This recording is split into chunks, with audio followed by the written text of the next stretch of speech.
Leadership for Kong 2021. This is my white paper, or this is my entry. Have you ever felt that you were a volunteer at work and that essentially you could walk out anytime you like and that you weren't obliged to stay there, so that you were free to follow instructions or decide that, no, don't like that instruction, I'm leaving? That's what a volunteer is, aren't they? They're somebody who has the ability at any moment in time to walk. I'm at present working for an organisation in which I feel I'm a volunteer. In fact, formally I am a volunteer because I don't earn any money, even though I'm a leader in that organisation. And the purpose of this communication is to tell you a little bit about an idea of leadership. It's called servant leadership. And it's something I've experienced, and it's not something I come from. My first experience of leadership, I suppose, in business was my father's business, in which the bit I remember most was when he walked down the length of the bookshop and he got his finger and he just rubbed it along the shelf and he looked at it and wiped his fingers. And that was a way of signaling to somebody in the staff that the shelves needed to be dusted. My memory is that he never turned around to a member of staff and said, "You haven't done a good job here. I think you need to pull your socks up and do the shelves properly." But that was leadership by example.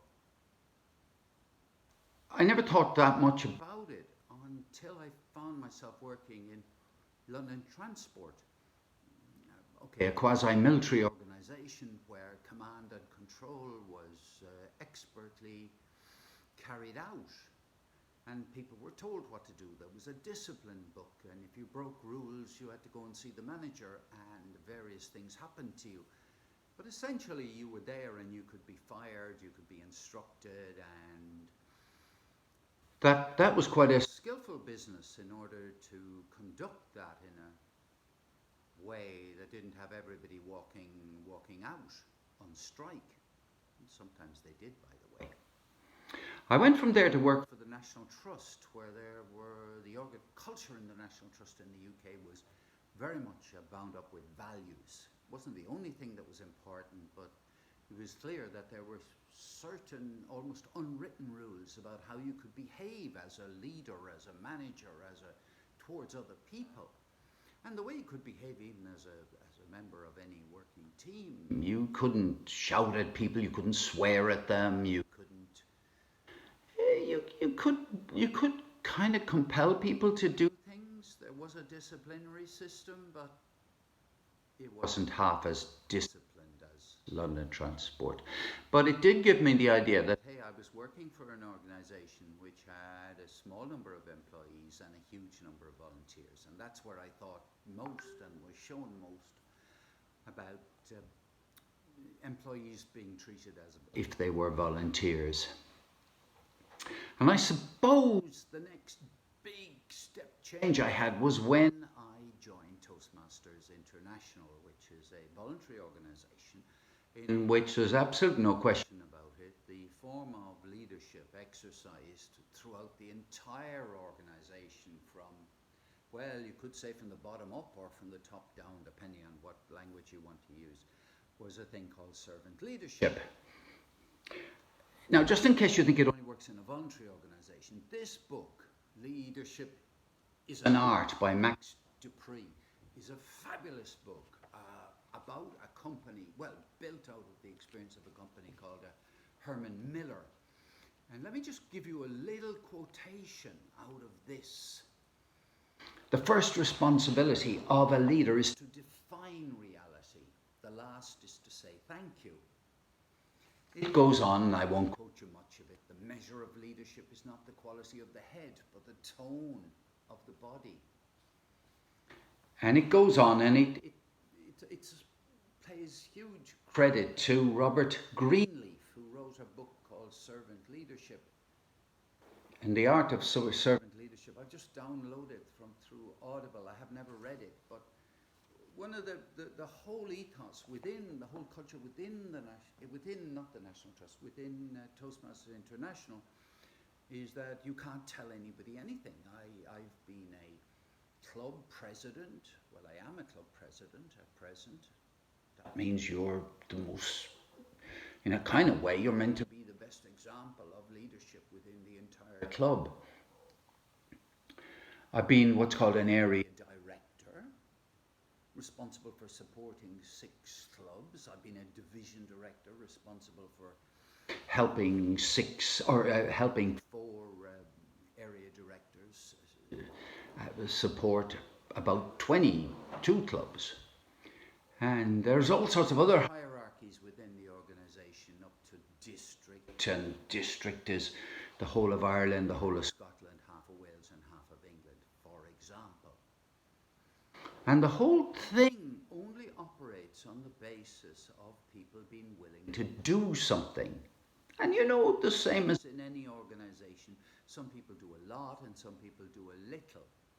But the predominant ethos is to accept that people are doing their best, they're contributing as much as they can, and people have other things in their life other than working for Toastmasters. Now, in this case, it's not really important for me to tell you what Toastmasters is doing, but I'll tell you that it's an organisation which is dedicated to helping people improve their communication skills and their leadership skills so that they can apply these things more effectively in society and contribute more good things to other people. So, servant leadership is that the leader does not operate in the traditional way. When I talk about the traditional way, the leader has a vision, and the vision is, and by various force of personality or whatever, that the leader aims to get people to follow. In Toastmasters International, their predominant things that get respected and are effective is the ability to listen to people, to understand or make an effort to understand what their goals and ambitions are, and to do everything to kind of get the organisation to make it possible for people to achieve their own goals within an overall area which is about communications and leadership. There is a very, very strong emphasis on all of the layers in the organisation being there to support people who are members of a local club. I think about this in the context of business, and I think about it in the context of with the question, to what extent do leaders in business see themselves as having the job of helping the employees to achieve what they want from being in the job? Do they see their primary responsibility as being to serve the shareholders? There are certain legal obligations, I know. But to serve the shareholders at the expense of the staff, is that what leadership in business of the future? Others have pointed out the increased mobility of employees. I have read a whole number of contributions by various members, and I'm going to sort of call them up here, of the Kong community. And there are certain quotations which I've made a list of in order to be able to, I'm just putting in my password here to get my blooming thing to boot up and be able to give me the quotations. Just talk among yourselves for a minute while I'm just getting this ready. Here we are. Now I picked out, I remember the first one that I came across that I thought was really good was from Alistair Herbert. Alistair Herbert, in his article, Taking the Lead from the Followers, says the people who really make things happen are followers. followers need good leadership to be at our best. That was a kind of servant leadership approach. Then there's another one that really appealed to me as well by Betty O'Callaghan. And Betty says we need leaders who bring questions rather than answers, who open us up rather than closing us down. There are lots of other quotes from these people, but I'm just giving you a flavour. Claire Dillon, in her piece, which is entitled "What Should We Be Looking For?", says these days leadership is not just coming from people who've been tagged as leaders.